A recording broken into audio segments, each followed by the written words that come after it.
Forget everything you've been told by others before. Get ready for the real deal, the full story. Real talk about money, markets, life. Now, it's The Real Investment Show with Lance Roberts, presented by RIA Advisors. And good morning, welcome to the show. Of course, it's technically speaking Tuesday, which means, we've got a lot of stuff to cover today. Actually, it's a little bit more fundamentally speaking today as we get into a little bit more about earnings, kind of where we are now, and more importantly, kind of some of the things that we're seeing now as they relate to what's going to happen as we get into next year. So we're going to get into all that this morning here on the show. So, stay tuned. A lot of stuff to go through today.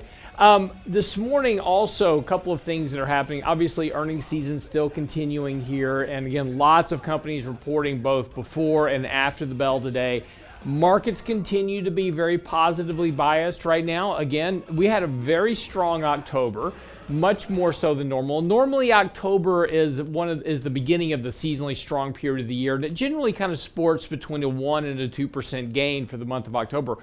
We were up almost 6% in the month of October. So a very, very strong gain for October. Starting out November, excuse me, a little bit weak yesterday, kind of really all day long. And at the end of the day, got some buying that actually kind of pushed the index back to a positive territory, just barely.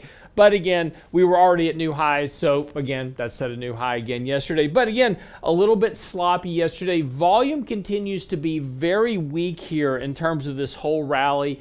Again, the commitment here, while there's a lot of excitement around the markets, right? I mean, investors chasing a lot of speculative stocks. In fact, a lot of the meme stocks are now back in play. Tesla has been one of the big stories here as of late.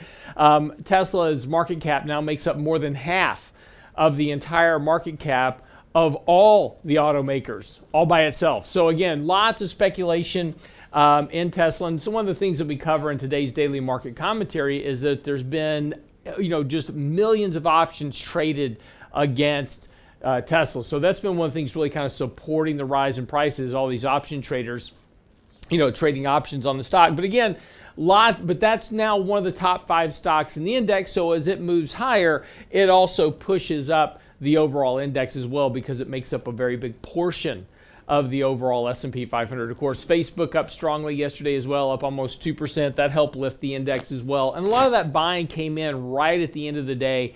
So we saw this kind of late day surge in the markets. Now, again, as I was saying, volume remains weak in the markets. In fact, if we take a look at our money flow index, it is near a peak here, as we talked a little bit about yesterday, but the actual money flow itself actually turned lower yesterday. So again, despite the fact the market actually ratcheted out a new gain, the actual flows of money was a little bit weaker than expected. More importantly, the number of stocks trading above their 50-day moving average also turned lower from an already lower level, right? So we've only got about 60% of stocks trading above their 50-day moving average. Now, we call that breadth, right? How many stocks are performing with the markets? And again, if the markets are well above the 50-day moving average, which they are now, you should expect that a large majority of stocks are also above their 50-day moving average. Again, kind of a rising tide lifts all boats is kind of the thesis here. But again, that's not really happening, even though we have a very large deviation between the 50 and the 50-day moving average and the price of the market. Only about 58, 59% of stocks are actually trading above their 50-day moving average in the S&P. So again, that kind of participation, that breadth, this hasn't been a very broad rally. It's been very much pocketed rallies in different areas of the markets. And we've been kind of watching this action occur this way here really ever since this sell-off that we had back in August and September. So again, nothing really wrong with that. As an investor, we still want to maintain our investment. As we talked about yesterday, look, you've had a very good rally off this bottom that we had back in September, and we're now back to very extreme overbought conditions, and as we touched on yesterday. And this is probably just a good time to really kind of look at the portfolio and just say, look, do I need to take some profits out of things? There's some things that have had some exceptionally big moves in the markets here as of late, and that's something just to pay attention to slightly here as we start talking about potentially, getting into December. You typically have a couple of weeks where you have more sloppiness in the market. You have a correction as you get mutual fund distributions. The Fed is set to announce their taper decision tomorrow. That could roil markets if for some reason the Fed becomes more hawkish. I'm not saying they're going to, but if the Fed becomes more hawkish than expected, that could be problematic. And again, one of the things that a lot of investors have been hoping on is more infrastructure. And Joe Manchin, the senator, Democratic senator from Virginia, is basically saying he's not going to vote for this bill until he has time to actually go through it. And he wants to understand, and he wants the American people to understand what's actually in this bill and not just a bunch of budget gimmicks. You know, they say it's $1.75 trillion in spending, but it's actually twice that much with all the budget gimmicks that are in the bill. So again, that may delay a vote on another infrastructure bill for a while, and this as this kind of debate goes on. And then of course, coming up December the 3rd, we've also got the debt ceiling debate coming up. Treasury Secretary Janet Yellen saying yesterday the Democrats should just raise the debt ceiling by themselves, quit trying to get a bipartisan agreement on raising the debt ceiling. The reason the Democrats want a bipartisan agreement on raising the debt ceiling is so they don't own it entirely themselves heading into the midterm election season, which starts in January. So again, a lot of these Democrats right now are watching the race in Virginia very closely here with Terry McAuliffe and Greg Youngkin, because this is something that will really kind of set a precedent for potentially what's going to happen in the midterm elections in 2022. So again, very close race there. That vote is today. So again, all eyes are kind of on that race right now as to what's going to happen there, because that is kind of the bellwether for potentially what's going to happen for the control of the House and the Senate, and more spending and more of the socialistic programs, etc., come next year. So again, things to watch on, but these are also things that could also impact the markets in the short term. So again, pay attention. There's a lot of these kind of external risk at the moment that are sitting out there. Doesn't mean to get overly bearish. Doesn't mean to go sell everything and go into cash. Not what I'm saying at all. But what I am saying is markets have had a very, very good run here. We've had a very nice recovery from that sell-off in September. So if you didn't like that sell-off in September, if that was keeping you up at night, it means you've got too much risk in your portfolio. This is a really good opportunity to go in, clean some of that stuff up. And in today's 3 minutes on markets and money that we'll have after the show today, when we put that out, we're going to go through some of these high flyer stocks, in particular some of these smaller markets as well, and look at where risk might actually lay for a potential correction. So again, lots of stuff going on in the markets overall. But again, as an investor, it's always important just to remember that we are speculating in the markets. That's what we do. We're speculators. We're not investors. We're not sitting down owning, able to control the direction of a company. No, we're just buying stock and hoping that price of the stock goes up and we can sell it for a higher price later. And that's one of the things that investors make the most mistakes on over time, is they do a great job of buying stuff. They do a terrible job of selling stuff. But in order to make money in the markets, you've got to do both parts of the trade, right? You've got to be the buyer and eventually the seller, because the only way to avoid capital gains is to turn a nice big winner into a loser. So, and that happens more often than you think. So again, kind of watching this carefully here. Again, market's very extended, as I said. And again, lots of stuff in the news. Again, kind of the big thing we're going to be watching tomorrow, and we'll talk about this much more on Thursday's show with Michael Leibowitz, is the announcement from the Fed tomorrow, what the taper looks like, and potentially when we might actually start to see them hike rates. That could also be sooner and faster than currently expected, and that certainly doesn't play well with markets either. So look, when we come back from the break, we're going to get into kind of the earnings season, where we are now, what it's looking like, and what it means for you and your money. Don't go away. More of The Real Investment Show coming right up.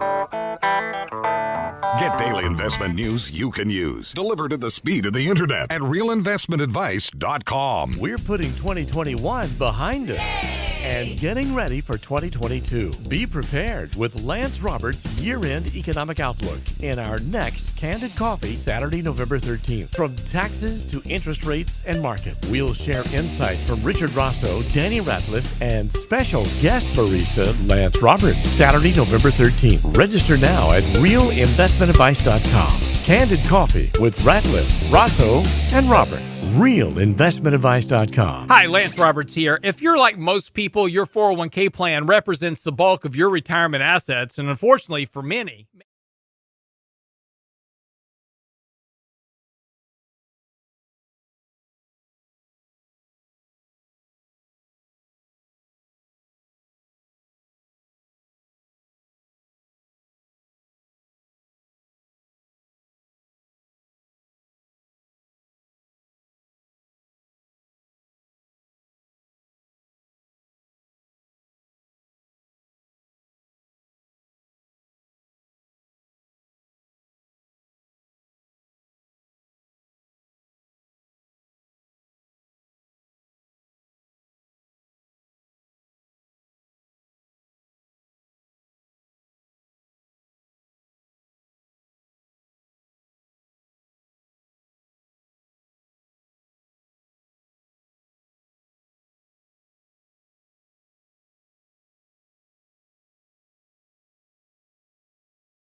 and welcome to the show this morning. Of course, here it is Tuesday and moving really into a fairly strong, again, kind of just a continuing, earnings reporting season at this point. This morning, before the bell, we've got Marathon Petroleum, Estee Lauder, Pfizer, Under Armour, Groupon, Bloomin' Brands, Apollo Global Management, ConocoPhillips, Ralph Lauren. After the bell is Alchemy, Chesapeake Energy, Amgen, Match Group. Of course, that's a dating service. Mondelez, T-Mobile, Activision, Blizzard, Zillow Group, Lyft, Devon Energy. So a lot of energy stocks actually reporting today. And again, we've had a big surge in oil prices. That's certainly helping earnings this quarter. Those stocks have actually done very well. And then that's kind of an interesting kind of a byline here as well, is that if you take a look at sectors that are performing and not performing, et cetera, relative to the overall markets, it's an interesting kind of sequence here, because in last year, as we were moving into the end of the year, we were talking about, energy's really underperforming here. It's really in the dumps. Nobody wants to own it. Lots of articles about the end of oil companies because of climate change, et cetera.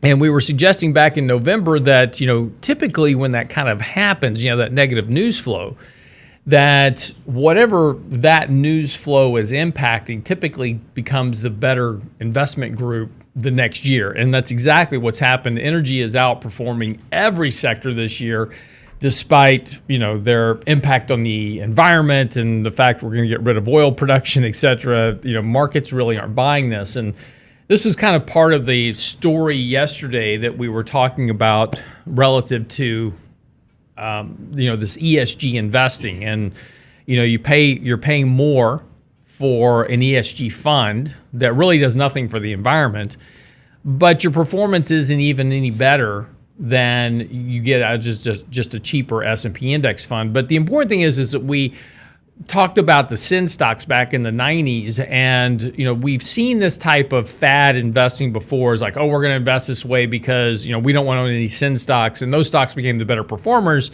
And when that happened, everybody moved in that direction. So and this is going to be one of the problems for ESG investing is the things that we typically kick out of investment groups typically tend to become the better performers, historically speaking. So when money starts flowing into those areas and investors start getting left behind, all of a sudden, meme stocks, et cetera, kind of go passe, and we're going to chase whatever the new meme stocks are, regardless of whether they're environmentally, socially, or governance conscious or not. Right? It's where ultimately investors come down to one thing, and that's greed. And they're going to chase whatever it is that is making them money at the moment, regardless of what personal biases are. There's always a few investors out there that'll stick to their guns, but ultimately at the end of the day, the markets are driven by greed and that kind of emotion.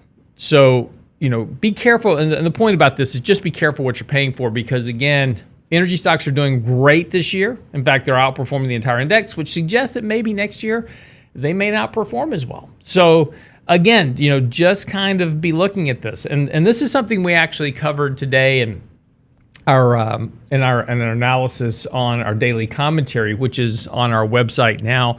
If you go to our website and pick up our daily commentary, one of the things that we showed was a chart of the staples. Just to make a point about what I'm saying here, it's a chart of staples versus technology. Now, if I just said, what's been the better performer since 1975, right? What if you invested your money, where would you have made more money? Now, without looking at the chart on my screen right now, if you're in your car and you can't see it, you can play along with me for a minute. If you're watching our live stream, you're already cheating, so stop cheating. But the point is if I just ask you logically, what would have been the better performer since 1975? Staples, those old boring staple companies, or technology companies, logic would probably tell you got Apple and Tesla and Google and Facebook. It's like, well, obviously technology. I mean, we had the dot-com bubble, right? So obviously technology is a much better performer than staples. That's what I would have assumed. I would be wrong by making that assumption. Staples have not only slightly outperformed, they have vastly outperformed technology since 1975. Again, you got to be a little bit careful with this. You're cherry picking a timeline, here. And again, it's, if you started in 2000 or in 2007, you probably you will get different results. But again, the point though is that it's not always when investing as clear as you think it is.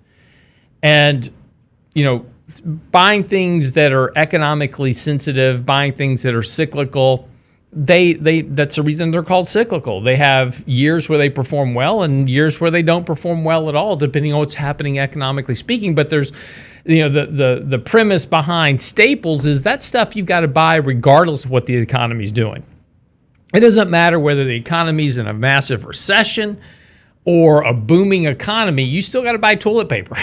You still got to buy toothpaste and toothbrushes and mouthwash and food and, those type of things, those basic staples just to survive. And so the premise is that buying companies with very stable cash flows tend to perform better over time because it avoids that cyclicality of the environment. And so, yes, right now, energy stocks are doing fantastic. They're absolutely doing wonderful. But again, last year, they were terrible performers. Nobody wanted to own energy last year. This year, everybody wants to own energy. Next year, we'll see what happens. But again, Callan, which is an investment research firm, they annually produce a periodic table of returns. And it's a fascinating study if you look at it because despite the fact that you go, well, I'm just going to buy the S&P index fund and I'll just hold it. That's great. The S&P index actually kind of trades right in the middle every year of all the other indexes that are out there, small cap, mid cap, large cap, bonds, commodities, all the REITs, all these other type of things. And what you see from this periodic table of returns is the cyclicality of returns in the markets. In other words, buying and holding sounds great in theory, but some years emerging markets are at the top, and if you're at the top of the performance scale, that generally lasts for 1 or 2 years, and then what you'll find is that in the next couple of years, what was ever at the top becomes the bottom performer. Market cycle, investment cycle.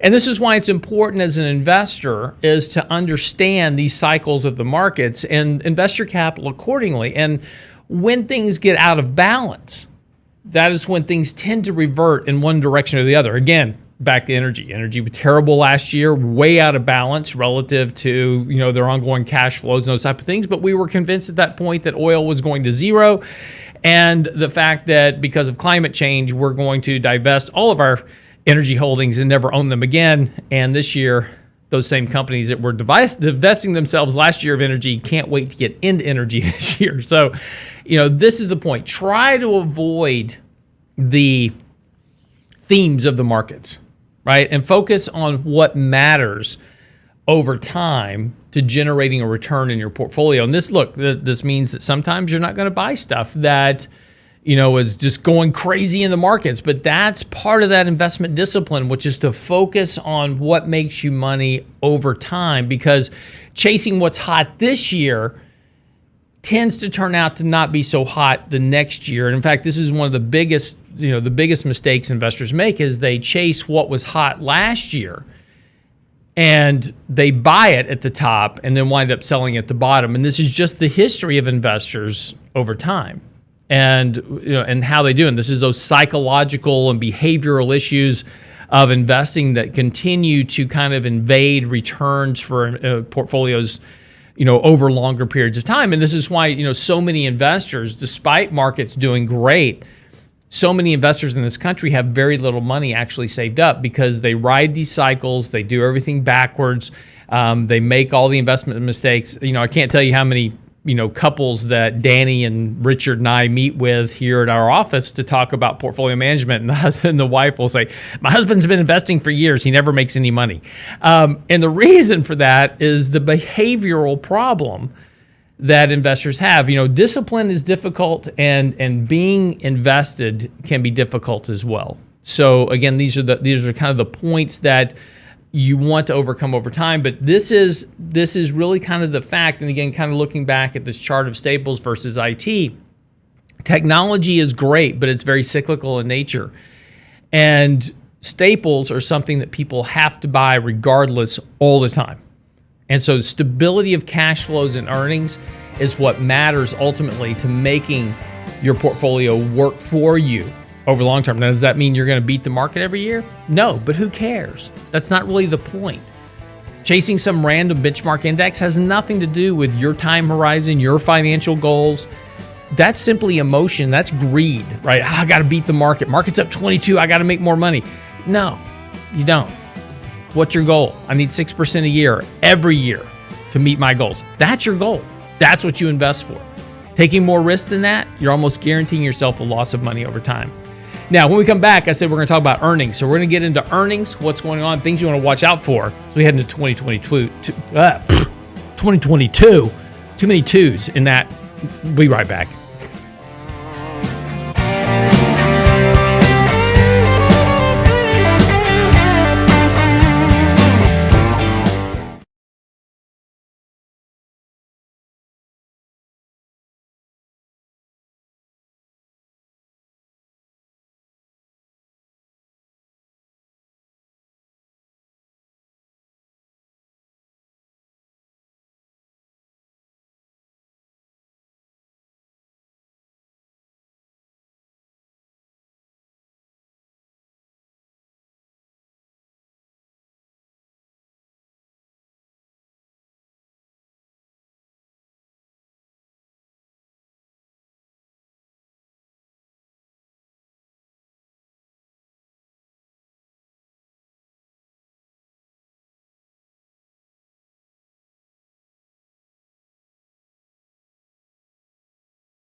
Couple of questions. You can put RIA advisors to work for you managing your 401k plan. It's a quick and easy application. Just simply click Ask a Question at realinvestmentadvice.com or give us a call at 855-RIA-PLAN. That's realinvestmentadvice.com.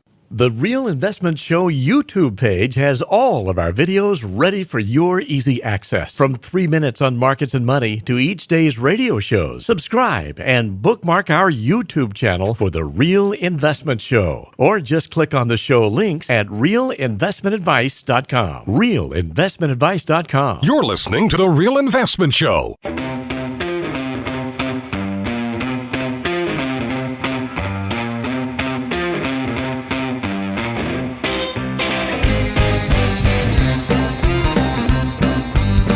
So I said before the break, we're going to talk a little bit about earnings and what's going on. Now, this is, kind of interesting where we are right now because we're right in the midst of earnings season. This is reporting for the third quarter of this year. So, yeah, I know it's November, but we're looking backwards at third quarter earnings. And there's a couple of things to be aware of. Now, earnings ultimately are what drive the growth in the markets, and what investors are banking on is that earnings will catch up enough to support the price of the market. So right now when we talk about valuations, right? So we talk about price to earnings ratios. We're trading at 35, 36, 37, 38 times earnings. Then, of course, in order to justify overpaying for trailing values, even though we're looking at trailing earnings, we say, yeah, but don't worry about that. Let's take a look at what next year's earnings look like. And wow, stocks are a lot cheaper based on what we're going to make next year. But the problem is those earnings for next year are just a guess. And what we know historically is that estimates are always way too high in advance, and those estimates come down. And as those estimates come down, that's how companies are able to beat their earnings, because we revise those estimates down. This is why we call it millennial season. It's like millennial soccer. Everybody gets a trophy. In fact, right now, we have 85% of companies beating earnings, and it's great because analysts didn't raise their earnings enough. And so now we're kind of this point where we're beating estimates. But there's a couple of things moving into next year we need to be well aware of. First of all, economic growth is slowing. Third quarter GDP just came in at 2%. Now it's going to get revised down here over the course of the next, couple of weeks. As we go through the end of the year, we'll start to see that. And as we get the next two reports on the economic growth, those estimates will come down because economic growth has been a lot weaker than expected. Inflation is going up. Now, as inflation goes up, that impacts corporate profit margins. It impacts the ability for investors to buy stuff. You take a look, and I tweeted out a chart yesterday on real versus nominal incomes, and spending. Nominal spending is still well above the pre-pandemic trend. So it looks like, individuals are just buying stuff like crazy. But when you take a look at real spending after inflation is actually back to the pre-COVID trend. And why that's important is what it says, what that tells you is that individuals are not spending more money. They're spending more money, true, but on less stuff. They're buying the same amount of stuff. They're not buying more stuff, right? So they're having to spend more money just to maintain their lifestyle. And this is important because this all comes down to what impacts earnings. Where do earnings come from? It's from what you spend in the economy. It's the manufacturers buying commodities to make a product that they sell to you that you buy. That's where earnings come from. And the market can't outgrow the economy over the long term. Since 1900, earnings have grown about 6%. And guess what? The economy's grown at about 6%. And so, yes, there's certain kind of periods where we can, grow a lot slower in earnings than the economy or grow a lot faster than the economy. But over time, you can't outgrow it long term. And so right now we have this massive earnings growth that's coming back from the pre-pandemic, the pandemic-related shutdown. So right now earnings are growing faster than the economy, but that will come back to play over the next couple of years. And so watch inflation here because that impacts profit margins. And if I'm having to pay more In terms of wages, the employment cost index has been going up sharply. That's cost of wages and salaries and benefits and all those type of things. The cost of hiring an employee, maintaining an employee is going up. That cost has to get paid, and it either gets passed on to consumers or I have to eat it internally. And if I eat it internally, that impacts my profit margin. So this is all very important stuff as we talk about slowing economic growth, rising inflation, and ultimately earnings. So, one of the points that we want to get into in particular is, looking at where we're going to be over the course of the next year or so in terms of economic growth. And as we were saying, economic growth is already down to 2%. And we predicted very early this year, we wrote an article back in March called The Sugar Rush Economy. We said the economy would grow very quickly in quarter one, quarter two, and then would slow down in quarter three, quarter four. And we're getting right close to where our predictions were back earlier this year. And that has an impact ultimately on earnings. Now, we run a economic indicator. It's called the Employment Output Composite Index. This is a very broad index. It's the Chicago Fed National Activity Index, which has 85 subcomponents to it, both service and manufacturing. The Chicago PMI, all the Fed regional manufacturing indexes, the ISM Manufacturing Non-Manufacturing Index, the NFIB Small Business Index, leading economic indicators. It has virtually everything into it. And not surprisingly, there's a very high correlation between this index and the economy. That index has now just peaked at the second highest level on record, which suggests that we're going to see slower rates of economic growth now over the course of the next year or so. Importantly, there's a decent correlation between peaks in the index and the returns that we get out of the S&P 500 as well. Again, not surprising because that's where earnings come from. And here's the important part. There's also a very high correlation between the Economic Output Composite Index, again, where earnings come from, and guess what? Yes, the annual change in earnings. Now, that index has just peaked, and there's a very high correlation now between the index and earnings. So the peak in that index suggests that earnings are going to slow going into next year. Now, that's going to become problematic in terms of valuations. Again, trading at 38 times valuations, analysts very optimistic right now that we're going to have $206 in terms of earnings going into next year. But with the economy slowing, indications that it's going to slow further and inflation becoming more of a problem, there's real risk we're not going to make those numbers. There's also another problem here is that analysts tend to be exceptionally exuberant with their estimates. Going back to 1936 and looking at earnings going back to 1936, earnings trade between a 6% upper deviation and a negative 5% bottom deviation. In other words, there's a very nice band between where earnings trade from a positive 6 to a negative 5. So what happens over time is that earnings grow, and we grow to this kind of this 6% earnings exponential growth trend line. And during recessions, we fall back towards that negative 5% economic growth trend line at that point. So there's this very nice band that earnings trade in, and it's very predictable and it's very, very logical when compared to what economic growth does over time. Currently, estimates going into next year exceed the top of that band. Now, it's never exceeded the band historically going back to 1936, but this year and next year, analysts expect that we will surpass that 6% exponential growth trend upper band. Now, that's going to be problematic. And again, all the indications right now suggest that with weaker economic growth, we're actually going to see slower rates of economic growth as we move into next year. And look, this is not a surprising trend, by the way. Going back in history, analysts are always overly exuberant about forward estimates. And, if you go back to the peak of the market in 2000, Analysts expected that earnings were continue just to rocket higher. That was back when Jim Cramer on CNBC came out with his top 10 stocks for the next millennium. And, 8 out of 10 of those stocks were bankrupt by the end of 2002. They were no longer in existence. But at that point, at the peak of the market, analysts expected earnings were just going to keep going higher. Saw the same thing in 2007. Earnings just going to keep going higher, disregarding the fact that we were in a real estate financial kind of crisis bubble at that point. And of course, we went through that whole situation and earnings fell. They didn't rise, they fell with economic growth.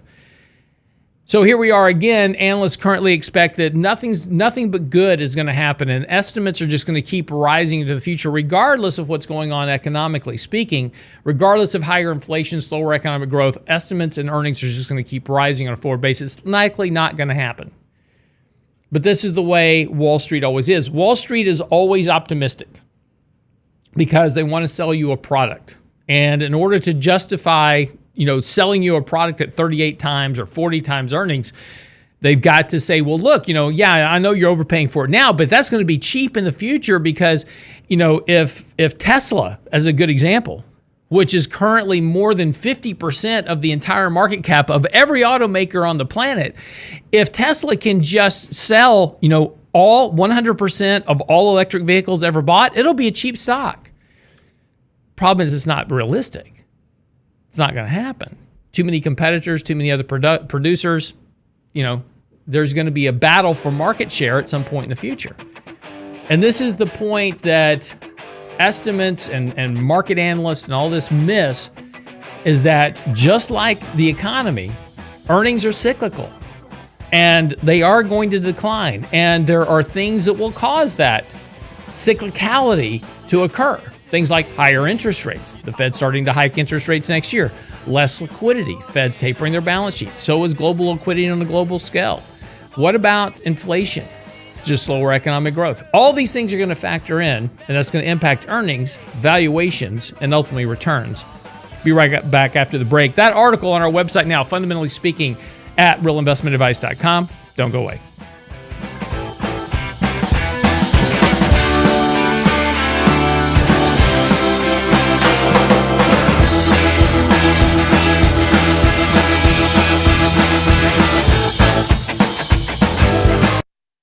Get daily investment news you can use, delivered at the speed of the internet at realinvestmentadvice.com. We're putting 2021 behind us and getting ready for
So, talking about earnings and just going to kind of wrap up this comment, there are a lot of things that are going on right now, despite, when we take a look at just the economic output composite index that, we run in-house, to what happens typically with earnings. And again, earnings are a function of economic growth. Economic growth is slowing. Inflation is rising. Investors don't seem to care about that right now. And this is, kind of the greed and, kind of what's going on in the markets. Look, investors aren't paying attention to the fact that the Fed's about to start tapering their balance sheet. Now, historically, when the Fed starts tapering their balance sheet, returns become a little bit more difficult. Volatility picks up in the market. When the Fed starts hiking interest rates, which is slated to happen in July of next year and probably 3 rate hikes in 2022, markets really don't like that. Last time the Fed was hiking rates was in 2018, and investors didn't like that 20% decline into December. So it's something that is worth paying attention to. And again, as I said at the opening of the show today, just because we talk about this and say, look, earnings are going to slow next year, that doesn't mean you go sell everything and go into cash. That's not what I'm saying at all. All we're talking about, though, is managing risk. Because, again, that's our job as investors, is we have to manage risk. Because risk is not a function. This is one of the big misnomers that Wall Street puts out and the financial media puts out, is they go, well, the more risk you take, the more money you can make. And that is true, right? If I could go to Vegas and, bet on a pair of twos and win every time, then, I'd just bet everything I had in every hand. I'm all in, right? It doesn't even matter if I got a pair of twos, right? I got nothing in my hand and I still win. Somehow miraculously, I can still win the hand of poker with absolutely no matching cards whatsoever. I'd be all in every hand, right? It makes complete sense. Reality is that gambling doesn't work that way. And as individuals, and gambling is, look, I'm not condoning gambling. I'm not promoting that you should go to Vegas, right? But it's an easy analogy to what we do in the stock market, because gambling is a risk-reward game. And as players, if you know anything, and just even a modicum, I'm not even saying you're good at playing poker or blackjack or whatever. If you just understand a modicum of the game, you understand very quickly how to bet your hand. So again, if I'm playing poker with 5 or 6 people at the table, I've got a pair of twos, I could maybe win that hand if nobody else has anything, but I instinctively know that probably I don't want to really bet heavily on that hand. Right? I just know that somebody's going to have better than a pair of twos, right? And I don't even have to be really smart to figure that out. If I've got a flush, well, I want to bet a lot more on that hand because probably I'm going to win, right? And see, we just instinctively know these things about playing cards or blackjack, whatever it is. We know that kind of analysis, and that's basically just the management and understanding of risk versus reward. We know what the odds are of winning with a pair of twos versus a flush. We instinctively kind of know that just from understanding how the game works, and there's only 52 cards, and we know those type of things. But when it comes to investing, we tend to take all that analysis and just throw it out the window and say, well, it doesn't matter. I can take all the risk I want and I'm going to win every time because that's the market environment that we've created here over the course of the last 18 months since the pandemic shutdown because of all the Fed liquidity. Now that liquidity is about to go away. Supposedly. That's what they say, right? That by next June, they'll just be maintaining their balance sheet. They won't be injecting more capital into it. We'll see. I'm not saying that that's absolutely for certain going to happen. Again, the market gets a little bit bumpy here and a little bit of pressure from the president and the White House, Congress to try to bail out markets and economies, et cetera. The Fed will be right back in action doing more QE. But the problem is that all this spending is creating inflation. Inflation is now impacting consumers, and consumers are unhappy. Take a look at poll ratings for the current president. That is all about inflation, gas prices, right? That's what all that's about.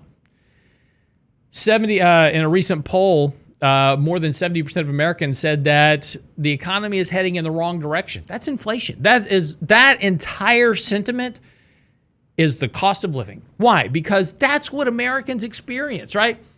I know the Fed doesn't count food and gas when it comes to inflation. You know, it's volatile, it goes up and down. But I tell you what, the average American, they go to the pump, they fill up, they feel that sting. Even my kids are complaining about the price of gas because I make them pay for their own gas, right? And so, you know, my son came in the other day. He's like, and my daughter was in the house, and she goes, "I just went and filled up." She's got a little Mazda, right? I just went and filled up. Cost me like $30, and my son starts cracking up. He goes, $30? It cost me like $50 to fill up my car because his car's a little bit bigger, so it has a bigger tank, and he drives like a bat out of hell, so he eats a lot of gas, right? He has carbon on his toes from keeping it in the carburetor so much. I try to explain to him the process of driving sensibly, but again, not listening. Reality bites. Well, you know, it's just also too, when I was his age, I had a 66 Barracuda. So, you know, I'm sorry, 67 Barracuda. So yeah, my foot and me and Clement Yorota were constantly rebuilding the engine. So, you know, my foot was in the carburetor all the time, but gas was like 40 cents. Right. So, and that was expensive. So, but you know, so it's always try to remember that the stuff my kids do is before I yell at them, I go, "Did you do that as a kid?" "Yeah, I did." Oh, yeah. So we try to have reasonable conversations about these things. Let me explain to you how this works out for you. Too many speeding tickets growing up. They won't believe it. They won't appreciate it until they've got kids. Well, that's one thing That's I tell the way them. it works. That's one thing I tell them. I said, you know, just beware that you'll have kids one day and you'll be going through this. But yeah, so far so good. We'll see. But anyway, the point is that what Americans experience at the pump, at the grocery store. Talked about my wife going to TJ Maxx, to shop, and shelves were bare. Right, can't get what you want. And the stuff you do want, the price is up. That's what Americans feel, right? And that's the way they evaluate the economy. And this is the mistake that the White House has made, not just this administration, the last administration too, and the one before that one, is that all of a sudden, and in, the Obama administration, the Trump administration, the Biden administration are all comparing their performance as presidents to the price of the stock market. And that has nothing to do with reality. That is 10% of the population that owns 90% of the stock market. It has nothing to do with the reality of what happens with the bottom 90% of Americans that have very little money invested in the markets. What matters to them is the cost of food, gas, housing, healthcare, insurance, etc. That's what matters to them because that's what they pay. And all of a sudden, they've got a whole lot less money to pay for. And that means they've got less money to do the things that they want to do, vacations, whatever it is that makes them happy, they can't do because they don't have the money for it. And so this is the things that matter the most. And these are the things that ultimately impact earnings the most as we get into next year. And despite the fact that we have a lot of speculation in the markets right now, and again, we were talking about Tesla earlier, what's going on with that stock, just a tremendous amount of option speculation there. But, there is a lot of things going on in the markets, a lot of speculation in a vast amount of areas of the market. Companies right now are spending a record amount of money on buying back their own shares in order to meet these earnings estimates. If they weren't buying back these shares, they wouldn't be meeting their earnings. We wouldn't have 80% of companies beating earnings. We'd have 0% of companies beating earnings if they weren't buying back their own shares, because that's how a lot of these companies are beating their earnings estimates, is simply by reducing the number of shares outstanding, because we report things on earnings per share basis. If we just reported earnings and say, hey, we expect earnings to be X, forget the per share thing, a lot of these companies wouldn't be meeting their estimates, or they'd be a lot lower. As we wrote about last week, the article's on our website, 40% of the returns of the markets since 2011 have come from stock buybacks alone. So in other words, instead of the market being at 4,600 right now, we'd be about 2,800 on the index. Your return since 2011 without stock buybacks has been about 3% a year. That kind of aligns with economic growth, which has been growing at about 2% since then. It also aligns with what would be the expected rate of return with valuations where they currently are and a dividend yield of roughly 1%, 1.5%. That's what really happens in the markets. When you throw in buybacks, that's how you get this inflation in asset prices. Now, the problem with buybacks and liquidity and, injections by governments is those can reverse very quickly. Buybacks can literally stop tomorrow. I'm not saying they will, but they could. And those are the risks that you need to be paying attention to, because there's lots of speculation in the markets and a lot of expectation that speculating in the market has no risk. But investing is all about the risk you take versus the return you get. That wraps up the show for the day. Get by our website. Our daily market commentary is out talking about Tesla, earnings, manufacturing, and more. Also, our Fundamentally Speaking post out as well. So again, a lot of those charts and things that we were talking about this morning on the show are in that article about the expectations for earnings going into 2022 and what you should be thinking about in terms of your money and your portfolio. That's the Real Investment Show for today. We'll be back tomorrow. Stick around, though. Coming up here will be 3 minutes on markets and money. We'll go through some of the small caps, mid caps, some of the stocks, high flyers in the markets. Tell you what's going to be happening with those next. That's coming up. Real investment advice. We'll see you back here tomorrow. It's a rich man's world.